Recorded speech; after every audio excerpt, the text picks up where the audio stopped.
मंडळी, आपण विचार करतो तेवढं सोपं नाही. त्या देवाऱ्यात देव बनवून राहणं लय अवघड गोष्ट आहेत.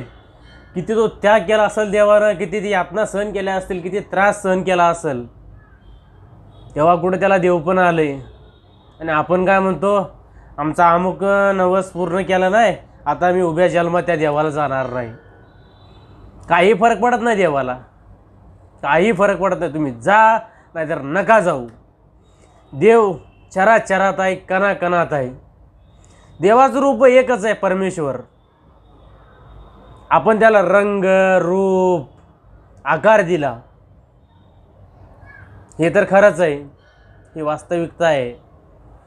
त्यामुळे देवाला नावं ठेवणं सोडा आणि स्वतः विचार करून कामाला लागा.